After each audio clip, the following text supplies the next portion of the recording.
Respeitável público, hoje temos o prazer de entrevistar a prolífica escritora Tereza Cristina Roque da Mota. Dada a profusão de livros, seja em poesia, prosa, traduções, não é fácil apresentar Tereza Cristina e, ao mesmo tempo, ser sucinto. Talvez o melhor seja começar pelo fim. Tereza está lançando a reunião de 40 anos dedicados à poesia, livro que conta com 21 títulos, entre os quais Relógio de Sol, Areal, Lilazes, O Mais Puro Amor, de Abelardo e Heloísa, Futebol e Mais Nada, As Liras de Marília e O Amor é um Tempo Selvagem. A coletânea conta com o prefácio de Olga Savary. Se essa coletânea é um atestado de que poesia é a paixão de Tereza Cristina, a tradução é, por outro lado, seu esporte predileto. Certa vez me disse: traduzo por causa de Hilda Ilst, e me incentivou a verter meus próprios poemas para o inglês. Traduzi romances de Thomas H. Cook e Sue Monk Kidd, poemas de Anne Morrow Lindbergh, Sylvia Plath, Byron, Shelley, Keats, Yeats e Shakespeare. Em agosto de 2000, fundou a editora Ibis Libris, que acaba de completar 20 anos. Dada a extensa e prolífica carreira literária e editorial, Tereza terá muito a dizer para o canal Eletrografia. Primeira pergunta, quem a fará é o Anderson. Tereza, muito obrigado pela sua presença, é uma alegria tê-la aqui com a gente hoje. E a nossa primeira questão é referente, como não poderia deixar de ser, a esse momento que estamos vivendo, pelo qual estamos passando. Gostaríamos de saber qual é, para você, o potencial da escrita, especialmente a de poesia, neste ano de 2020, né, no qual questões como crise de saúde pública, aumento do desemprego, questionamento da ciência, têm configurado um panorama bastante desafiador. Sim. Primeiro, muito obrigada pelo convite, pela paciência. Nós estamos há algum mês tentando nos encontrar, mas é uma felicidade muito grande fazer isso exatamente agora, quando finalmente o livro já chegou, porque um mês atrás ainda não estava pronto, né? Então, ele pode estar junto com essa nossa entrevista. Esse momento de 2020, com a pandemia, com o isolamento, a poesia serviu como válvula de escape para muitas pessoas. Eu recebi muitos livros nesse período, nesses últimos 6 meses, de poemas escritos para e por causa da pandemia. E isso foi tema de várias edições de outras pessoas que fizeram, até eu mesma participei de edições do Sesc, de uma coletânea de poemas de alguns poetas que escreveram. E esse poema acabou entrando na minha poesia reunida como inédito. Ou seja, eu também acabei escrevendo sobre isso, embora tenha sido difícil. Mas outras pessoas não, fizeram diários da pandemia, escreveram sobre isso. E a poesia tem servido de escape, de válvula de escape para essas pessoas poderem se manifestar os seus sentimentos. E a poesia sempre serve, nas épocas de crise, como instrumento para a compreensão. Isso eu vejo, através dos tempos, tem sido assim, e desta vez não foi diferente, e não está sendo diferente. A poesia fala mais alto nesses momentos de crise. Muito bem. Obrigado, Tereza. Obrigado. Vamos adiante, então, Eliakim. Tereza, seus primeiros livros datam da década de 80. Relógio de Sol é o seu primeiro trabalho, que foi publicado em 1980. No ano seguinte, Papel Arroz veio a público. E em 82, você publicou Joio e Trigo. Gostaríamos que você falasse brevemente sobre esse momento inicial de sua carreira. Isso tudo que eu comecei na época que eu estava na faculdade. O primeiro livro eu lancei em 1980, aos 22 anos. Eu estava no quarto ano, na verdade. 80 foi o quarto ano da Faculdade de Direito do Mackenzie. E o lançamento foi dentro da Universidade Mackenzie, no diretório do João Mendes Júnior, da Faculdade de Direito. E nós fizemos esse movimento de poesia dentro da universidade com o apoio do Instituto Mackenzie. Isso que foi bacana. Nós fizemos 3 concursos de poesia, havia um grupo de poetas mackenzistas, inicialmente, que depois nós abrimos para mais poetas de fora do Mackenzie, e durou 2 anos, 2, 3 anos, esse trabalho de 80 até 82. Lançamos 5 antologias, e cada um publicou o seu próprio livro, ou em coletânea, ou em dupla, né? 2, 3, o Celso de Alencar publicou comigo Papel Arroz, junto com um outro poeta, o João Cortés, e depois eu fiz o meu individual, que era o Joio e Trigo. O objetivo de cada um era fazer o seu livro individual. E essa forma de cooperativa ajudou a gente a aprender como fazer e se apresentar nesse meio, que era, naquele momento, difícil para que se publicar um livro de poesia numa grande editora. Existia a poesia marginal, existia a poesia alternativa e a poesia independente. Nós éramos os independentes. Nós não precisávamos dos grandes editores para fazer os nossos livros. Fazíamos eventos, leituras de poesia, fazíamos viajávamos com essas...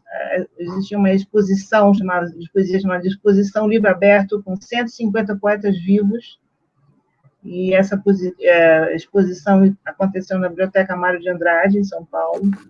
Então, foi um trabalho muito grande que nós fizemos, e isso me deu a base para começar a lançar os meus livros, mesmo coletivamente e depois individualmente. Mas aí foi depois daquele período que eu fiquei sem publicar. Em 82 eu encerrei e só voltei a publicar em 95. Então, eu aprendi muito nesse período. Primeiro eu era editora do jornal, depois passei a ser editora dentro do grupo, que o trabalho era de edição. Mas aprendi fazendo, né? A gente não tem outra forma de descobrir quando não há outras pessoas para nos ensinar. O material está na nossa frente, a gente faz. E foi o que o grupo fez. Depois o grupo se desfez, cada um seguiu o seu caminho. O João Cortés hoje continua sendo editor, mas começou comigo lá atrás, e eu segui o meu caminho. Eu só fui abrir a minha editora em 2000. Ele abriu antes de mim. E cada um seguiu a sua jornada, como o Celso também seguiu dele. Nós 3 somos como se fôssemos um tripé dentro do grupo. Uma referência, tanto que continuamos até hoje. Os 3 continuam. Cada um do seu jeito. Né? E o grupo que facilitou esse primeiro caminho. Foi um grande trampolim para todos nós, para mim, para o Celso, para o João, e iniciamos essa carreira. Só que eu não tinha ideia o que ia acontecer comigo depois. Eu não sabia que essa era a minha vocação, né? Minha vocação era ser editora, e eu achava que eu tinha que ser advogada. Depois de 20 anos, eu descobri que não era. Mas eu advoguei 20 anos, acreditando que a poesia que fosse o hobby, que editar livros fosse o lazer. E, na verdade, não era nada disso. Não era o lazer e não era o hobby. Então, você já teve uma experiência, você já tinha tido uma experiência anterior antes de abrir a Ibis Libris, né? Nesse momento, né? Era um grupo, esse grupo formou uma editora na época. Eu fui sócia do João Ricardo. O Celso, eu, o João Ricardo, Tasseu Pinto, nós tínhamos um grupo de poetas, uns 5 poetas. Fizemos a primeira editora e depois se tornou editora do João, a que ele tem até hoje, entendeu? Isso ele acabou transformando no trabalho dele, mas nós começamos todos juntos. Mas eu não direcionei a minha carreira dessa forma, ele sim. E ele mesmo se queixou para mim, dizendo, você deveria ter continuado comigo, não sei o que, eu falei, mas cada um tinha o seu caminho. Eram caminhos bem distintos, nós temos personalidades diferentes, não dava para continuar juntos. Mas segui o caminho dele, eu segui o meu. Para depois eu descobrir que o que eu tinha que fazer aqui no Rio era abrir realmente uma editora. Eu só fui descobrir isso aqui, não em São Paulo. Em São Paulo eu tentei fazer, eu tive até livraria, mas não deu certo. Não era a hora, não era o lugar, e aí a gente vai descobrindo, né? Eu só fui descobrir aqui. Aí vem a história da Ibis Livros, por que a Ibis Livros começou, né? Essa primeira pergunta que você me faz é sobre esse meu começo. O começo foi o que me ensinou como fazer. Aí o que aconteceu? Tudo isso ficou amortecido, né? Eu tive que parar minha vida para tocar minhas coisas, trabalhar. Quando eu vim para o Rio, eu fui como se chamada de novo a assumir esse lado. Quando a pessoa que me pediu, meu primeiro autor, falou, publica um livro para mim. Você sabe publicar? Eu não sei. Publica para mim. E eu disse, como é que eu vou publicar o seu livro se eu não tenho como? Eu não tenho um selo. Ah, então cria um selo aí. E eu criei o selo para lançar um livro. Eu não criei livros para lançar uma editora. Era um livro só. Era um favor para um amigo. Mas só que esse favor foi tão bem feito que virou o que acabou virando 20 anos depois, com 500 títulos publicados, com uma editora de poesia, porque foi vista assim, porque era um livro de poesia, o livro do Ricardo Ruiz. Mas começou porque um amigo me pediu. E eu topei o desafio, porque realmente eu sabia fazer um livro. Se eu sabia fazer, eu ia fazer. E eu aceitei o desafio, né? E lançamos o livro. Só que nesse dia do lançamento da editora, já surgiu outro livro para fazer, uma outra proposta irrecusável, que era um livro de Neide Arcanjo, que ela queria que eu fizesse a segunda edição das Marinhas. Ela veio no dia do lançamento da editora, 18 de agosto de 2000, no Museu da República. Ela disse, eu quero que você faça a segunda edição das Marinhas, que é a obra-prima dela. Um livro lindíssimo. Um ano depois, eu estava lançando As Marinhas, exatamente em agosto de 2001. Ela foi o quarto livro da editora. E continuamos a partir dali. Nesse dia, eu recebi um elogio imenso, que foi o Domício Prança Filho, que ainda não estava na Academia Brasileira de Letras, ainda não tinha sido presidente da academia, e ele estava na fila de autógrafos para pegar autógrafo com a Neide. E eu, como uma boa editora, estava cumprimentando todo mundo na fila, né? E aí, quando eu passei por ele, ele falou para a pessoa que estava do lado dele, assim, ela é a nossa José Olímpia. Foi o maior elogio que eu podia receber naquele momento. Um ano de editora e eu já era uma José Olímpia. Eu achei maravilhoso, porque o José Olímpio é um modelo, né? Exato. De editor. Maravilhoso. E acho que, de alguma forma, eu aprendi... Eu descobri que eu era, né? Eu tive que descobrir que essa era a minha vocação. E é uma coisa que eu aprendo todo dia, fazendo. Eu nunca posso dizer que eu já sei tudo. Mas eu sinto, né? Bom, nós vamos falar mais um pouquinho da Ibis Livres daqui a pouco, Tereza, mas para a gente aproveitar essa sua introdução, né, sobre os anos 80, você mesmo mencionou esse intervalo, né, esse gap de criação pelo qual você passou, né? Então, depois, de publicação. Eu não parei de escrever. Eu parei de publicar. E os poemas foram nascendo nos diários. Continuando. E quando acabou esse período de 10 anos, depois do lançamento do Jô e Trigo, que foi em 82, em 92, eu recolhi esses poemas todos que eu tinha escrito e comecei a editar. Esses pedaços todos, eu fui cortando aquilo que não prestava e só deixando os melhores versos. Aí eu peguei tudo isso e recosturei tudo.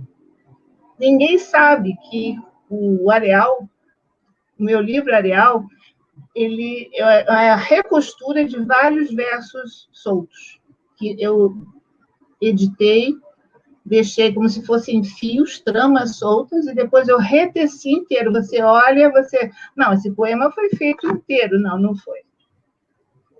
Eu tenho o original guardado de como é que eu mexi em tudo. Por onde passou o quê? Como foi colado o quê? Mas era um renascimento aquele instante. Então, eu tive que fazer a edição de um livro que eu deixei ir crescendo ao acaso.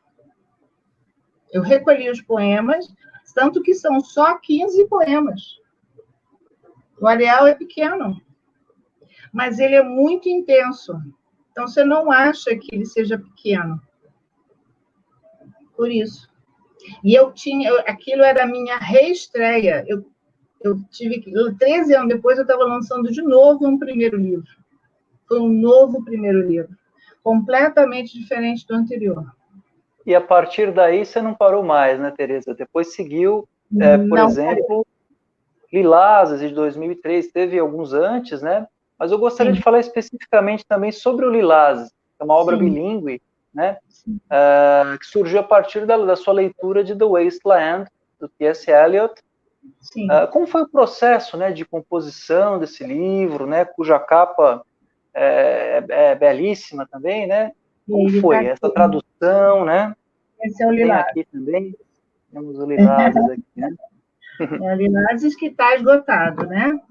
Ele não existe mais. Fiz 500 exemplares e sumiram todos. O Lilazes, ele foi engendrado numa única tarde. E o semeador disso é o Cláudio Viller, porque ele fez com que nós treinássemos, lêssemos e relêssemos o Wasteland, a Terra Devastada, do Eliot, para fazermos uma leitura no dia do encerramento da nossa oficina. Uma oficina que aconteceu entre março, abril e maio de 97. Então, no dia seguinte, quando acabou, teve a festa de noite, tal, o jantar, e nós lemos o Wasteland, quer dizer, nós estávamos numa leitura constante do Wasteland durante pelo menos umas 2 semanas, lendo aquilo intensamente, ensaiando para poder ler corretamente no dia do jantar. No dia seguinte, eu estava de Terra Devastada até aqui, né? Saindo por todos os cantos. Aí eu tive, por acaso, uma tarde ociosa no escritório. O telefone não tocou, eu não recebi nenhuma mensagem, nada aconteceu, e eu fiquei durante 3 horas e meia relendo o Wasteland.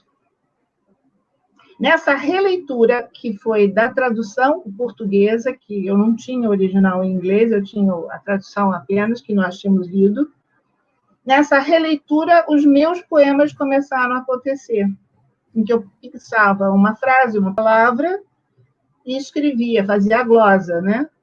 E escrevendo a partir dessa inspiração de cada verso do Eliot. Se não fosse o verso exato, era uma aproximação do verso dele, mas inspirado, todos os primeiros versos são dele. E aí fui escrevendo. E eu tenho uma técnica, ou uma tática, vamos dizer assim, de numerar, de fazer sempre segmentos de 22 poemas. Quando eu percebi que eu estava embalada e aquilo estava seguindo, e que eu estava avançando, fazendo 2, 3, 5, 10, 15, falei, nossa, estou fazendo um livro inteiro numa tarde, que é a minha medida menor de 22. E aí terminei, concluí os poemas nessas 3 horas e meia, em que ninguém me incomodou, ninguém entrou na sala, ninguém me pediu, eu era tradutora interna num escritório de advocacia em São Paulo. E ninguém falou nada comigo, então eu tive uma tarde para mim. E eu sempre fazia isso, eu levava um livro, porque se eu não tivesse nada para fazer, tinha dia que tinha um monte de trabalho, mas tinha dia que não tinha nada. Eu ia ficar olhando para a parede? Não.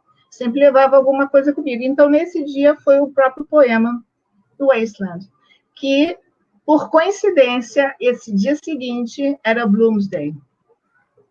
Essa foi a segunda tacada, que quando eu fui datar, porque quando eu terminei, eu fui colocar a data. Que dia é hoje? Olhei no calendário, 16 de junho.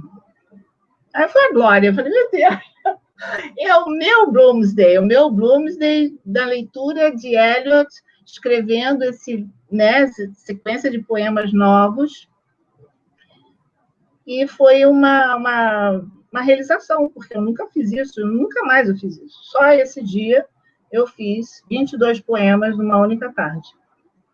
Por inspiração da oficina, por inspiração de Eliot e, evidentemente, do Bloomsday, né? Que o Bloomsday provavelmente tem uma cota de participação nisso, já que eu sou tão fã de James Joyce. Também, né? Depois é que eu fui avaliar, falei assim, o que tem um com o outro, né? O que tem o Bloomsday a ver com a Terra Devastada? Aí eu vi, claro. Os 2 livros foram lançados em 1922. E eram 22 poemas. Então, esse monte de sincronicidades, essas coincidências, tem muito a ver comigo. Eu me guio por isso. Eu me guio por essas coisas que eu chamo de olhinhos de gato, que mostra que você está numa estrada boa, seguindo uma estrada que você não conhece, mas é uma estrada asfaltada, toda cheia de sinalização, né? De olhinhos de gato. Se você perde, sai da estrada e não tem mais olhinhos de gato, a estrada está ruim, você está perdido, né? Mas numa estrada boa, você pode seguir em frente. Você não conhece o destino, mas você pode ir por ali, que é um bom caminho. Um caminho asfaltado, um caminho iluminado. E foi o que eu fiz. O Lilazes é importante por isso. Ele é o único livro que tem essa realização dessa forma, né? Acho que foi de tanto que eu me lotei de poesia durante a oficina, que teve um dia eu tive que colocar tudo para fora, né? Eu tive que despejar. Agora, Diga. Tereza, você pelo que deu para entender, foi um impulso na questão da criação, né? Mas depois houve talvez um trabalho um pouco mais, vamos dizer assim, racionalmente detido, mais consciente na questão da tradução. Sim. Né? Como é que foi isso? Isso foi vamos dizer, um raciocínio lógico. Eu tinha escrito a partir de uma tradução, mas o original era em inglês.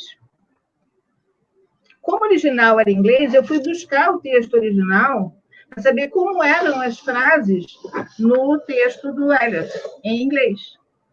E como eu já vertia os meus poemas para o inglês naturalmente, eu já estava fazendo isso o tempo todo, eu achei natural também verter a partir dos versos em inglês. Então, eu criei a tradução, a versão, na verdade, para o inglês, por causa do original dele. Então, eu fundi. Aí foi o meu trabalho seguinte. Primeiro foi a criação. Realmente, eu criei os poemas em português. Mas eu tive que verter tudo obedecendo a regra de que o original era em inglês. Então, a minha poesia tinha que ser em inglês também. Porque era uma coisa que eu já fazia, né? Já fazia naturalmente por exercício meu, um exercício meu desinteressado de fazer aquilo. Desde Areal. O Areal foi o primeiro livro que eu verti para o inglês. Eu fazia isso para mim. Eu não fazia isso para publicação. Mas quando eu comecei a mostrar esses poemas do Lilazes, poetas nos Estados Unidos com quem eu tinha contato, eles diziam, isso não parece tradução. Eu falei, e é tradução? Eu escrevi em português. Eles diziam, não parece. Tanto que no final de Lilazes tem aquele e-mail do Dominic, que você deve ter lido, que justamente ele me ajudou a revisar e a depurar a tradução para o inglês, dizendo, assim a gente entende, em inglês não se fala assim, é melhor você ajustar, procura uma saída melhor para isso. Ele me aconselhou bastante. E aí eu publiquei como um pós-fácil essas recomendações dele, porque ele escreveu para mim 2 e-mails em 2 dias, no dia 3 e 4 de julho, quer dizer, um feriado, e ele se deteve sobre os poemas. E para mim foi muito útil. Foi uma pessoa que foi... Como o Willer me ajudou no português, o Dominic me ajudou no inglês, também se dedicando a me dar atenção para a minha tradução, já que ninguém mais poderia fazer isso melhor do que alguém que fosse nativo, né? Fosse um americano, ou inglês mesmo, mas no caso era ele que trocava figurinha comigo, fazia parte daquele grupo de poetas americanos que eu conheci na internet. E foi por causa disso que eu passei a escrever em inglês direto. Tem um livro meu que eu escrevi só em inglês. O Chiaroscuro, ele é um livro produzido em inglês, não é tradução. Porque o cérebro entendeu, né? Depois de 9 anos fazendo versão de mim mesma, o cérebro fez assim, clique. Tereza Cristina, nós entendemos o que você quer. Então, o que você quer é isso. E eu passei a escrever em inglês sem perceber. Quando eu vi, eu já tinha escrito o poema. 15 dias depois, eu voltei, peraí, aquele poema lá atrás, fui ver, estava em inglês, e eu não tinha sentido a passagem, a mudança. Eu só fui perceber quando eu escrevi o segundo poema em inglês. Aí eu falei, o que eu estou fazendo? Eu estou escrevendo em inglês e não sabia? Não percebi, não, foi sem querer, foi espontâneo. Que é como tem que ser, né? Você tem que escrever o poema espontaneamente. Mas levou 9 anos para o cérebro falar assim, essa é a chave do inglês. E atualmente eu faço isso realmente como esporte, né? Passo do inglês para o português, do português para o inglês. Aí é que eu fui traduzir os outros. Eu não comecei traduzindo Shakespeare. Eu comecei a me traduzir para o inglês. Depois que eu aprendi a fazer isso, aí eu fui buscar os outros poetas para o português. Essa foi a ordem das coisas. Porque o Shakespeare só veio 10 anos depois. 10 anos depois é que eu fui topar com o seu Shakespeare também, sem querer. Alguém me pediu uma tradução, eu fiz, e aí que eu descobri que eu sabia fazer. Também foi sem querer, não foi intencional, dizer assim, vou traduzir Shakespeare. Não fiz isso. Também, como eu não fiz, vou abrir uma editora. Não. Eu fiz o livro, a editora não existia. A editora só foi fundada, na verdade, 2 anos depois. Eu tenho duas datas, 2000 e tenho 2002, que é quando eu legalizei a editora. Aí que ela passou a existir como empresa. Eu passei durante 2 anos vivendo informalmente, porque eu não sabia o que ia acontecer, eu não sabia que bicho ia dar. Quando eu vi que eu ia precisar realmente, de fato, de um CNPJ, que para poder fazer mais livros eu ia ter que ter um contrato social, aí eu falei, vamos nessa. E eu fundei a editora de novo em 2002. Mas são coisas, né? Coisas de quem faz de quem segue o coração. Quando a gente segue o coração, a gente faz isso. A gente não planeja, a gente faz. É mais ou menos o meu estilo. O Lilazes foi assim, né? Lilazes foi só coração. Eu fiz, aí eu fui atrás da tradução, aí eu fui atrás da edição. Eu publiquei o Lilazes só em 2013. Eu escrevi lá atrás, em 97, mas só em 2013 é que eu realizei o livro. Né? 2013, eu estou falando certo ou falando errado? Já nem sei mais, mas não importa. 2013. 2013, o Lilazes. É porque é muita coisa, muita... Não, Lilazes 2003. 2003. 3. Não é 13, 3. É muito livro. Tem gente que escreve até mais do que eu. Mas já dá para confundir, as pessoas. Mas foi um highlight. Realmente você tem razão, Anderson. O Lilazes é um highlight. É um momento muito especial. De criação, de transformação. Tanto que existe uma notinha da Marina Colassante, um bilhetinho que ela escreveu para mim no e-mail, quando eu mandei o Lilazes para ela, de presente. A gente tinha conversado, se encontrado, tal, mandei para ela e ela me manda, eu publiquei isso no Joio e Trigo, ela dizendo, eu sinto quase uma ponta de inveja, ela falou, Porque você escreveu, você traduziu e você editou, você fez tudo. É bastante invejável o que você fez. E é um livro que não tem nenhum erro. Não há erro nesse livro. Ele foi feito da melhor maneira. O único erro que existe não é um erro meu, é um erro da gráfica, que tem aquelas imagens internas do livro, eles colocaram de cabeça para baixo. Eles não sabiam qual era o lado, então inverteram. Mas só eu sei, e agora vocês, desse erro. Se eu não disser, ninguém sabe qual é o erro. De impressão, não há nenhum. Então, foi um livro super bem revisado, super redondinho, para não ter defeito. Esse é meu lado editora fanática, que eu não gosto de erros em livro, de jeito nenhum. Caço todos. E se passa, eu não vou poder fazer nada, só para mostrar que ainda sou humana, né? Não tem como evitar realmente todos os erros. E como nasceu, você está falando das paixões, né? Como nasceu a paixão pelo futebol? Quer dizer, como é que foi a gênese do livro que você publicou em 2010, O Futebol e Mais Nada, né? Como é que foi o processo de elaboração e circulação desse livro? Porque eu sei que esse livro foi um best-seller também, né? Ele foi adquirido no PNBE, que é o Programa Nacional Biblioteca na Escola, e foram vendidos quase 30 mil exemplares para todas as escolas públicas, bibliotecas e escolas públicas no Brasil. Então, esse foi um tento, é como um prêmio, né? Sim. É um prêmio. Realmente ter um Aliás, livro este eu vendido, mantenho aqui. Exatamente. O Futebol e Mais Nada, ele nasceu de um gol. A inspiração foi um gol. Um Sim, gol virou Petkovic. o primeiro poema do Petkovic, quando ele fez aquele gol de córner e ganhou de 2-1 sobre o Vasco, em que ninguém acreditou que ele fosse virar o jogo, né, desempatar o jogo na última hora. São os instantes finais. Clima tenso no Maracanã. Vai para a cobrança Petkovic.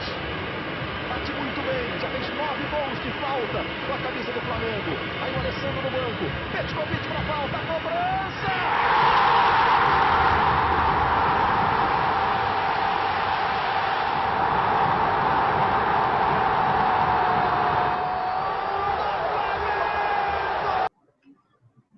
E eu só vi esse gol porque meu filho chamou atenção. Ele falou assim, mãe, olha esse gol. Estava reprisando o gol, não era a hora do gol. Estava passando de novo. E ele, como sabia que eu não gostava de ficar vendo jogo de futebol, e ele, como menino, era apaixonado por futebol e flamenguista roxo, ele sempre queria me mostrar que futebol valia a pena.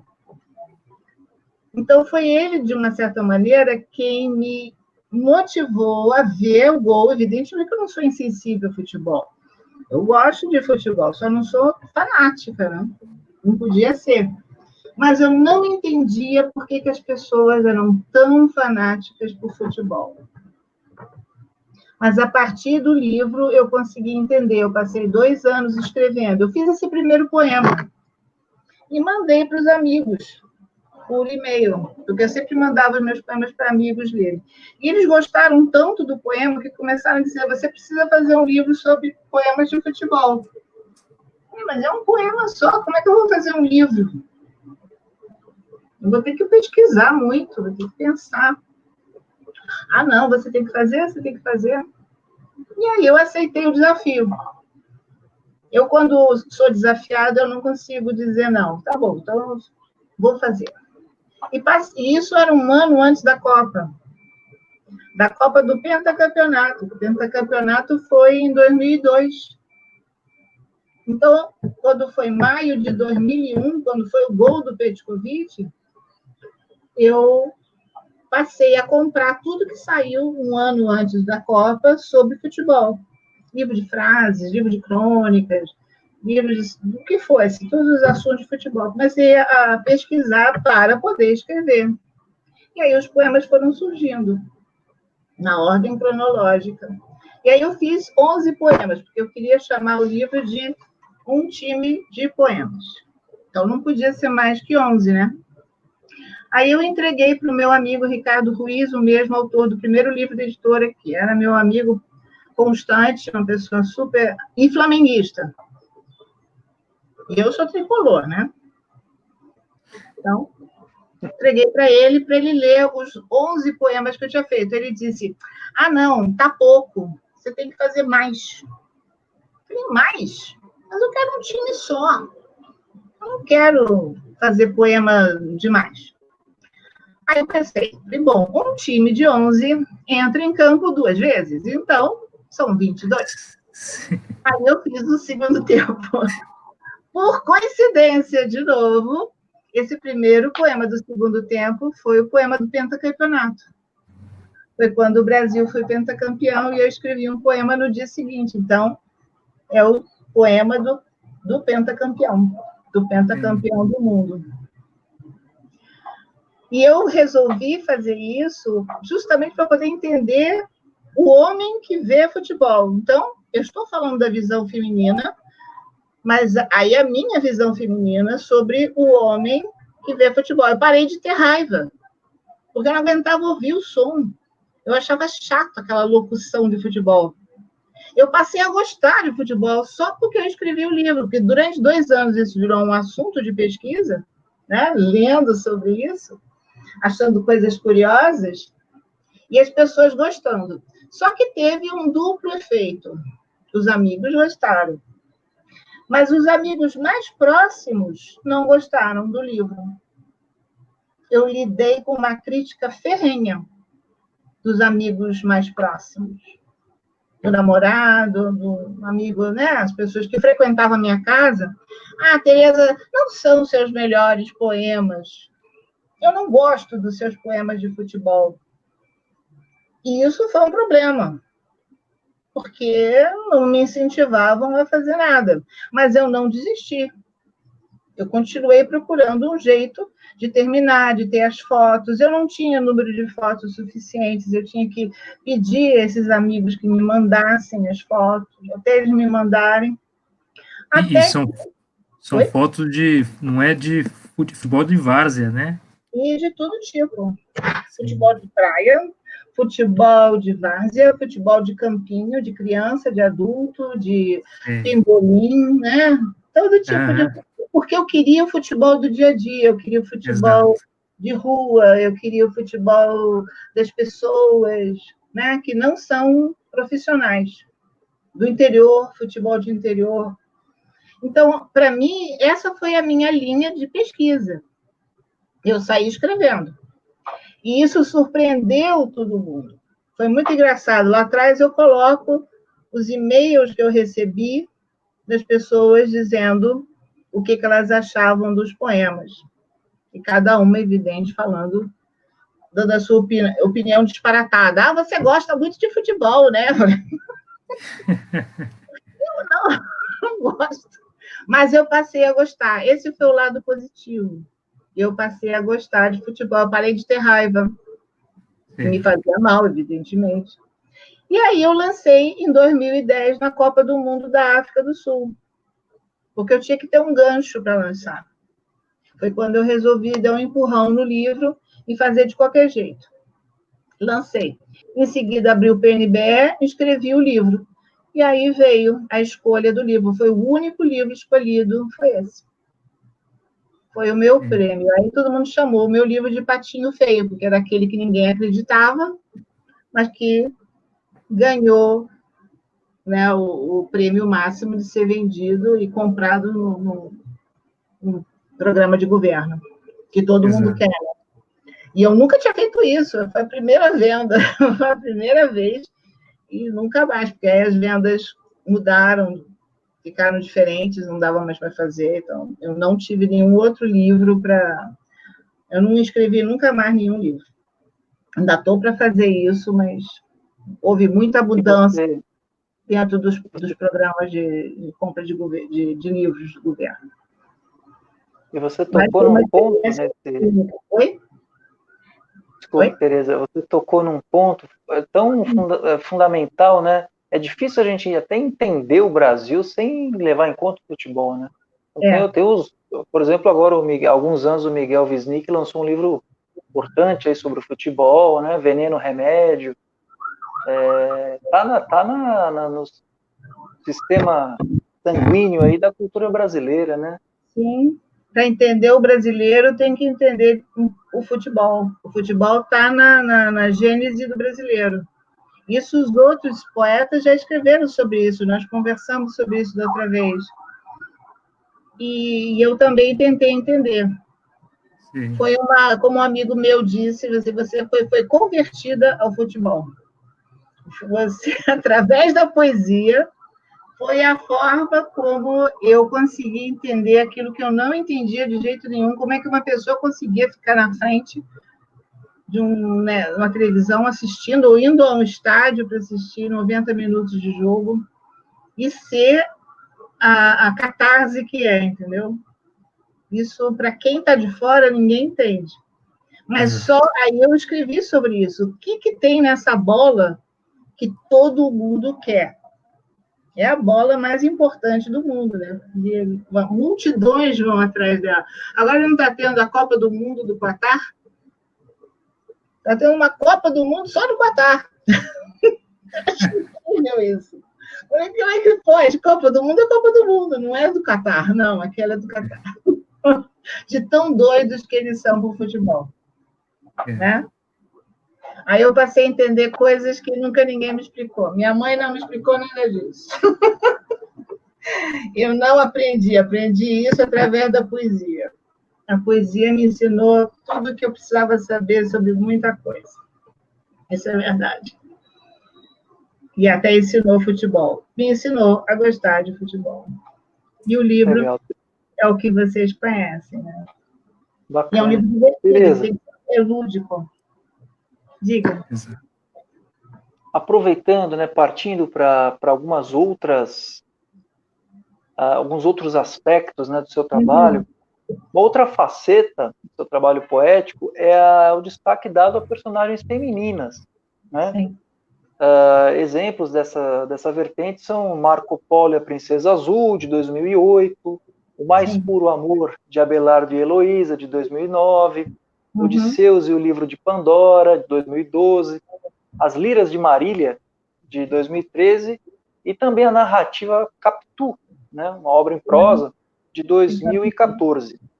Nesse processo, a capa, né? É a capa do Capitu. Nesse processo, você não apenas fala sobre essas mulheres, mas você dá voz a elas, não é? A experiência é essa que parece possibilitar a você se afastar de uma poesia da expressão do eu, puramente, né? E se aproximar, né? Explorar um conceito mais complexo, dialógico, né? De subjetividade. Como você vê esse conceito de voz do poema, voz enunciativa do poema, nesses livros, nessas obras? Eu tive a ideia de fazer o Marco Polo e a Princesa Azul, e foi o primeiro livro, né?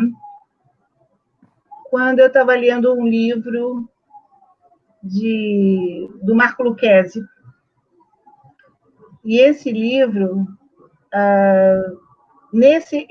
os poemas dele eram dirigidos a uma personagem. Ele se dirigia a uma mulher ao longo dos poemas. Eram vários poemas, ele sempre voltava e dizia o nome dela, que agora eu não vou lembrar se era Luísa ou alguma coisa assim. O Fernando Pessoa, ele faz a mesma coisa.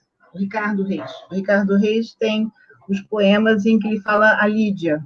Lídia é a receptora dos seus poemas. Então, ele dialoga com essa personagem que está dentro da narrativa dele, dos poemas.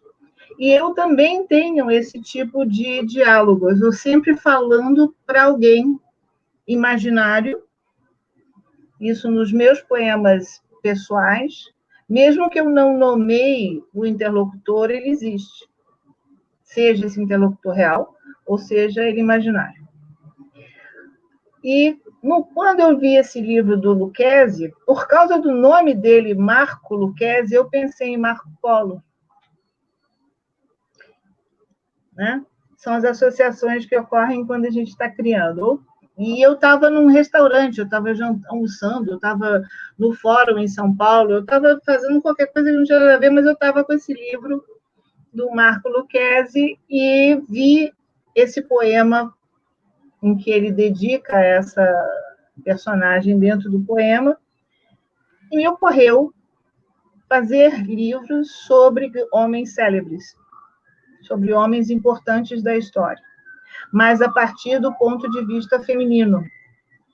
Esse foi o insight. Eu quero escrever sobre esses homens célebres. Já que eu estou o tempo todo falando para homens, seja qual for, da minha imaginação, eu resolvi partir para um homem real, um homem que existiu. Então, eu fiz uma lista de homens célebres.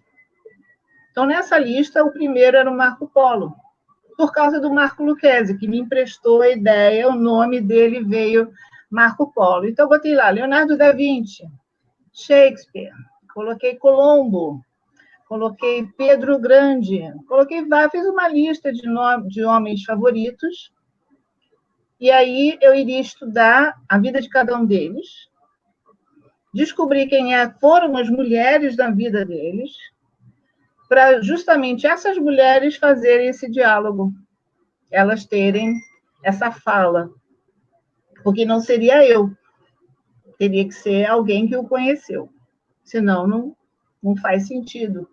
O que eu vou falar para Marco Polo? Não vou, posso falar o que eu quiser, mas a mulher dele terá muito mais coisas a dizer do que eu.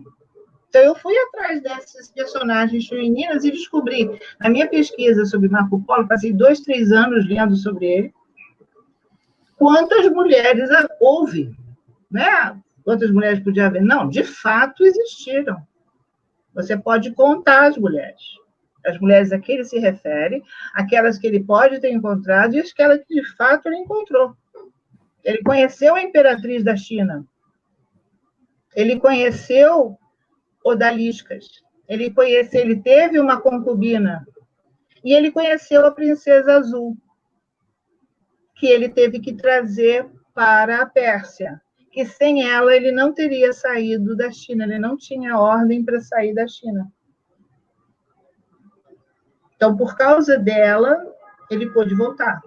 Essa é a importância, qual é a importância que essas mulheres têm na vida desses homens. E aí eu descobri que era toda a importância. Sem elas, o que ele fez não teria acontecido, ou nós não teríamos sabido que ele não teria voltado.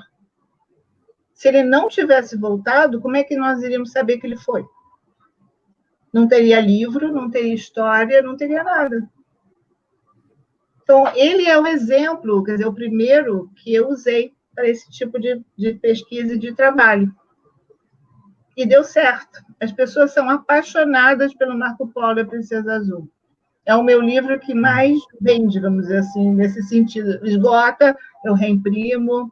As pessoas são apaixonadas pelo livro. É um livro de cabeceira de um monte de gente. Porque é uma história de verdade. Mas eu dei veracidade à história, né? Porque você não tem o menor registro do que essas mulheres falaram, disseram ou fizeram. Mas elas existiram, elas têm nome, elas estavam ali, a mãe de Marco Polo estava ali, a mulher de Marco Polo, as filhas, ele teve 3 filhas. Quanta mulher na vida desse homem? Mas só falam dele, né? Ninguém fala delas. E elas estão no testamento dele, quando ele morreu, ele deixou todos os bens para as filhas e para a mulher. Então, existiu, né? De carne e osso, está ali, documentado. Então, quando eu conto essa história, fica sempre todo mundo apaixonado pela história, porque não conhece. Ouve falar de Marco Polo, mas não sabe o que foi que aconteceu com ele, de fato. Além da viagem, além do que ele viu, do que ele fez, por que ele viajou, como é que foi essa transformação para ele. E isso eu contei em forma de poema. E esses poemas justamente refletem o que pode ter sido dito, porque a gente não sabe o que foi. Então, daí, o lado, a veia poética vai falar através da criação poética, acontece exatamente aí. E eu me coloquei no lugar da Princesa Azul. Se eu fosse ela, o que eu sentiria? Eu sou uma menina de 17 anos, estou saindo de casa para nunca mais voltar. Nunca mais vou ver minha mãe. E vou me casar com um homem que eu não conheço, num país que eu nunca estive. O que eu sinto? E aí eu posso falar, porque eu me coloco no lugar dela. E sinto aquilo. E as palavras vêm, aquilo vem. Você começa a escrever como se fosse o próprio personagem. Foi o mesmo que aconteceu com as Liras de Marília. As Liras de Marília foi mais complicado ainda, porque eu não preparei isso. Marco Polo eu pesquisei. A Marília, ela surgiu porque eu li a biografia dela. Aí eu fui dormir e tive um pesadelo de poesia. Esse pesadelo, eu ouvia poemas lindos que eu não podia guardar porque eu estava dormindo. Como é que eu ia escrever dormindo? Não tinha como. E aqueles poemas lindos. Aí, quando eu acordo, eu me dou conta que aquela pessoa que estava ali me dizendo, falando dos poemas, era o príncipe regente Dom João. O príncipe João leu esses poemas. Eu falei, como assim o príncipe João? Quem é príncipe João? Príncipe regente Dom João. Eu falei, claro, ele leu realmente os poemas antes de vir para o Brasil. E ele foi publicado antes. Então, você entra nessa hora, dentro de um viés da história, e aquilo te arrebata, você vai em frente. Você não tem como parar. Eu passei 9 meses trabalhando esse livro. 3 meses escrevendo, e mais 6 meses editando o livro. Fui a Ouro Preto para tirar as fotos, e lancei o livro no dia do aniversário da Marília. 4 de outubro, no dia de São Francisco de Assis. Realmente é quase uma possessão. Aqui. As Liras de Marília. Deixa eu botar direito. E esse livro é cheio de fotos de Ouro Preto, eu fui até Ouro Preto fotografar a cidade onde ela viveu, que era o pano de fundo para os poemas. E ali ela explicou o que ela sentiu, porque ela viveu 85 anos e ficou sozinha. Foi abandonada pelo noivo por causa da Inconfidência Mineira. E aí você vai pesquisar a história, porque a história da Inconfidência eu já estudo há muito tempo. Mas eu não sabia que eu ia escrever esse livro. O livro brotou. Realmente foi o livro que veio como resposta daquilo tudo que eu já li a respeito da Inconfidência. Que era muita coisa. Eu já li muito a respeito disso. Mas quando eu li a biografia da Maria Dorotéia Joaquina de Seixas, aquilo virou um sonho, e o sonho... Eu não consegui dormir no dia seguinte, né, desse dia, eu não consegui dormir enquanto eu não escrevi o primeiro poema. Eu só consegui dormir depois que o primeiro poema foi escrito, que é a epígrafe do livro. E aí fiz 22 liras, que são poemas longos, contando a resposta de Marília a Tomás Antônio Gonzaga, a Dirceu. Então, você vê, Marco Polo teve um processo, Odisseus foi outro processo, mas sempre são livros reais, histórias reais, pessoas... A única que realmente é ficcional é Capitu. Mas Capitu está tão entranhada na mente das pessoas que é como se fosse verdadeira, né? Exato. E, na verdade, ela se baseia numa mulher real, né? A história verdadeira, a história por trás do Dom Casmurro, ela aconteceu. Houve essa traição, que virou romance, mas a traição existiu. Eu fui até esse fundo, lá atrás, de onde que o Machado de Assis buscou essa história. Aí já é a história por trás, né, do livro, por trás da história. Aí já é uma outra conversa muito mais longa. Mas, de qualquer maneira, faltava dar voz a Capitu, né? Capitu não tinha defesa. Aí, eu, como boa advogada de família que sou, que sempre fui, e que li Dom Casmurro aos 15 anos, tinha isso entalado na garganta. Capitu não teve uma defesa. Então, eu construí o Capitu como um diário, em que ela, Capitu, fala no seu próprio nome, ela mesma diz o que ela sente. Então, seria o contraponto a Dom Casmurro, o que ele disse e o que ela disse, porque é um diário, em tempo real do romance. Não é memórias póstumas, como foi escrito, não é em terceira pessoa, não estou defendendo a Capitu, é ela mesma que se defende, porque só ela pode falar. Eu não posso falar. E o texto ele vem naturalmente, porque é como se eu estivesse dentro da história e a história pudesse brotar. Como aconteceu com Lilazes. Lilazes foi a mesma coisa. De tão cheia de poesia que eu estava, carregada de poesia, depois de 3 meses de oficina, depois de tanta leitura do Wasteland, aquilo tinha que sair. Você não pode ficar atopetado com aquilo sem responder. Né? A resposta vem. É como você escrever um poema, depois que você lê um super poema maravilhoso, você acaba escrevendo um outro em resposta ao poema que você leu de um outro poeta. O poeta te inspirou, sim, mas ele foi buscar dentro de você algo que estava guardado, seu, uma resposta necessária. Né? E é assim que funciona. Cada um dos livros ele vem com uma resposta de algo que eu venho lendo, que eu venho guardando, que eu venho armazenando, e em determinado momento aflora. O livro de futebol também aflorou. Aflorou por causa de um gol. Se não fosse o gol, eu não teria feito o poema. Não é curioso? Eu acho muito engraçado, porque eu não planejo isso, mas no momento em que eu vejo aquilo que eu estou fazendo, eu me dedico e termino o projeto. O Abelardo Heloísa foi assim. Eu escrevi em 15 dias. Mas foi algo que trabalhou dentro de mim durante 40 anos. O assunto ficou dentro de mim em 40 anos. Eu digeri aquele negócio durante muito tempo. Um belo dia, os poemas vieram quase prontos. Eu tive que mexer muito pouco neles.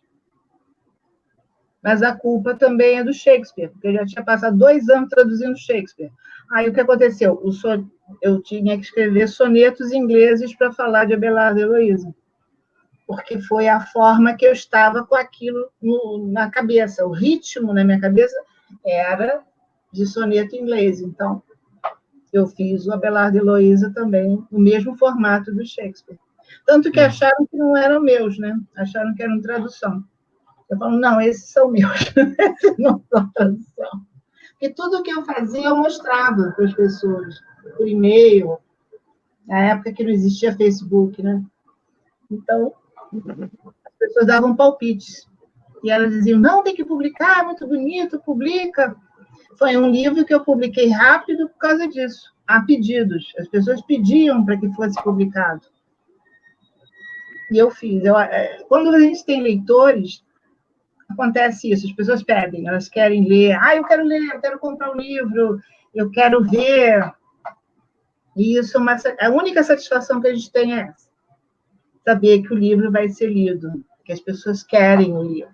E que você não está escrevendo pensando nisso. Mas o livro tem que ser escrito, né? Senão, como é que vai funcionar?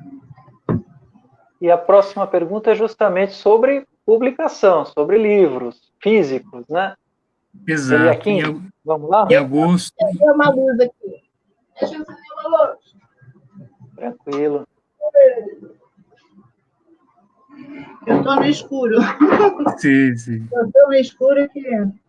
Em agosto, a Ibis Libris completou 20 anos, né? Como você disse. Em agosto.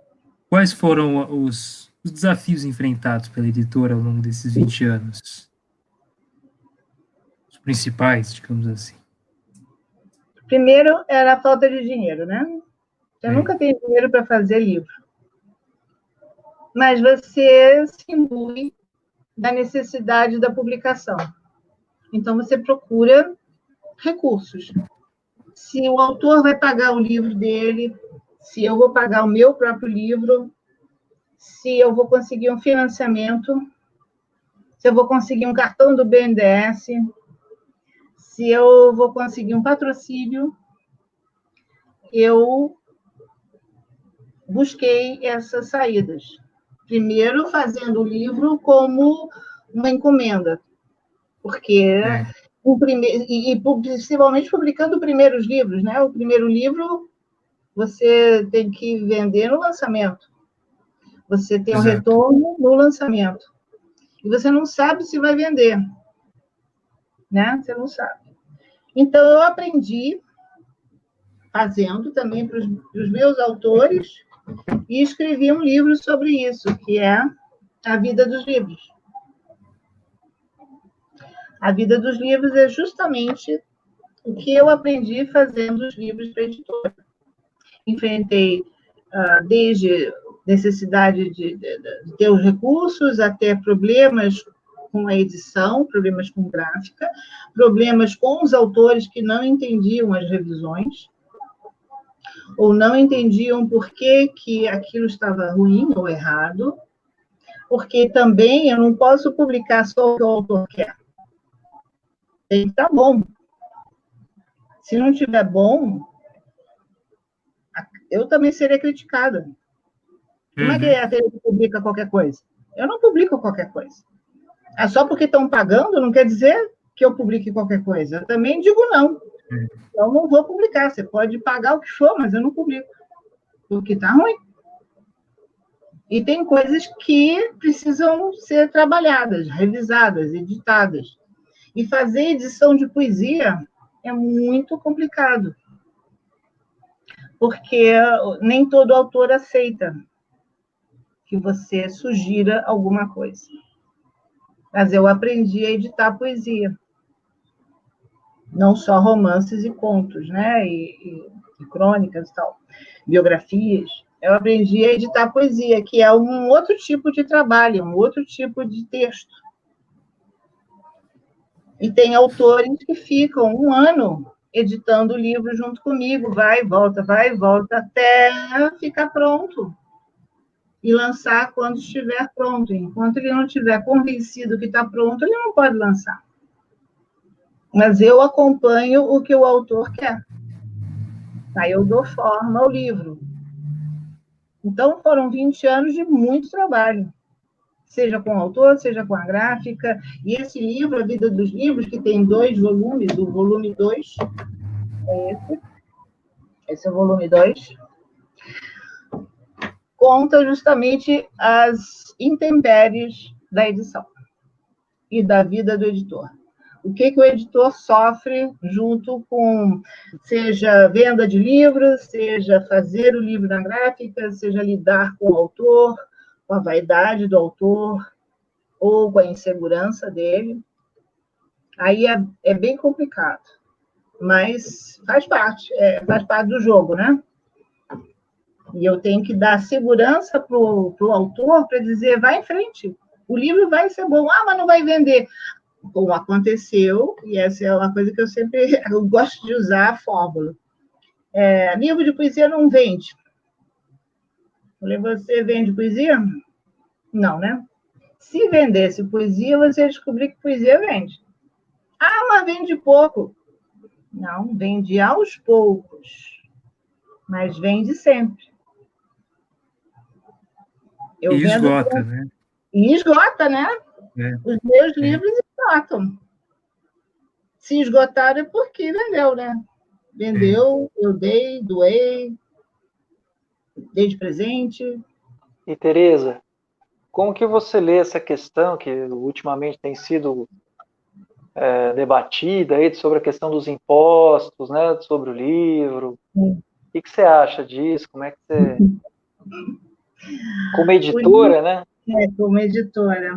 O livro sempre foi caro. Fazer um livro é caro porque você começa desde o tempo, do momento em que você começa a escrever, o autor começa a escrever, aí você tem que revisar, existe um valor por lauda de revisão, tem um valor de diagramação, você tem o projeto gráfico, você tem a capa, você tem a impressão, que é por página, tudo isso tem custo.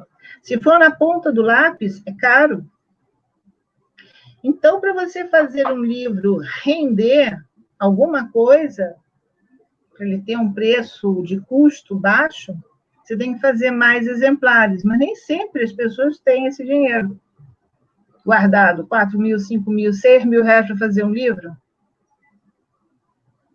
Quem quer fazer, faz. Divide em 10 vezes, mas faz. Por que quer fazer? Nada impede. Mas quem não quer gastar o dinheiro, então não quer publicar o livro.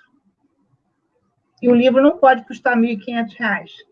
Então, além disso, nós temos um preço de capa, que é determinado pelo preço de custo, e sobre esse preço de capa, nós pagamos um imposto sobre o faturamento da venda.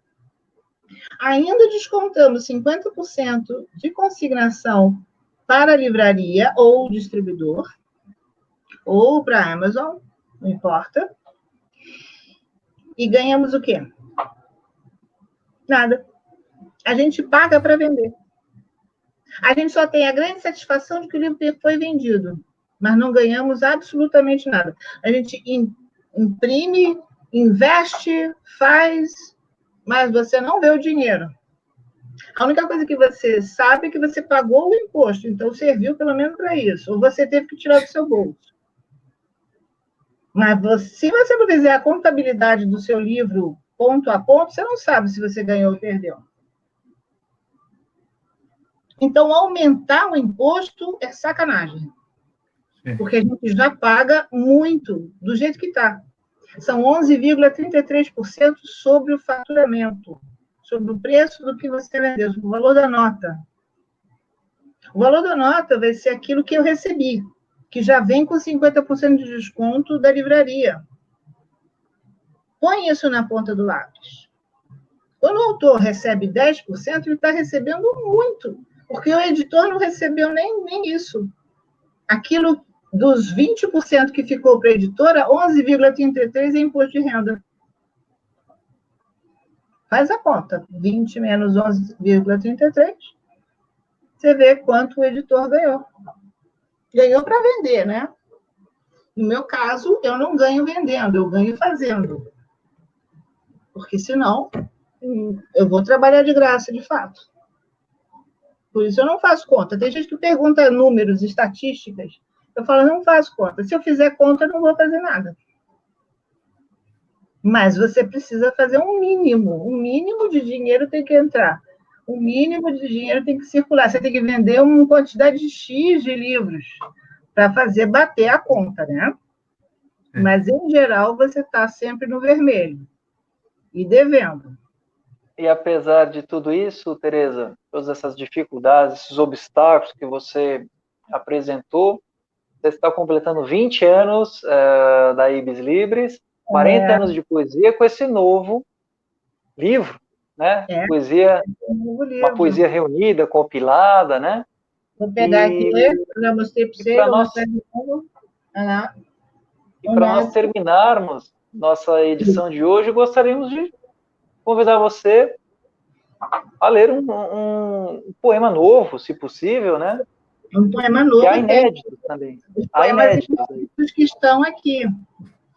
Tem poemas inéditos no livro, que estão deixando de ser inéditos, mas até agora estavam novos. Estão sendo publicados pela primeira vez no livro. Tem poemas até da pandemia, porque tem poemas deste ano. E tem um poema, os poemas avulsos. Às vezes eu escrevo no Facebook e esqueço por lá e não pego. Vou ler desse aqui, chama-se A Pia Batismal. Ele foi escrito no dia 14 de junho deste ano, 2020. Sentei-me ao lado da minha pia batismal. Aqui fui batizada. aqui eu nasci. Os braços que me embalaram aos 40 dias de idade não conheciam o meu destino como eu agora. Olho para aquela bacia e toco-a por dentro.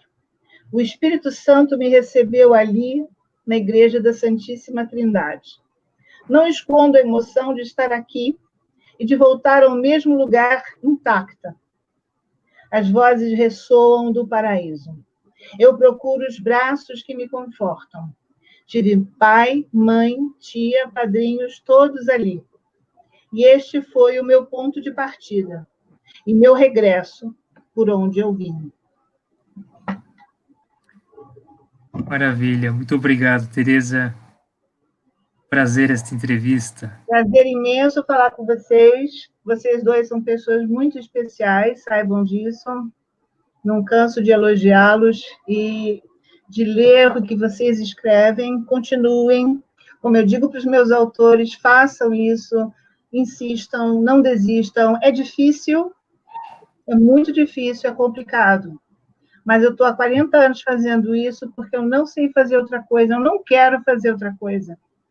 E há 20 anos a editora existe, com todos os altos e baixos, a gente procura um jeito de sobreviver, porque de um sonho a gente não desiste.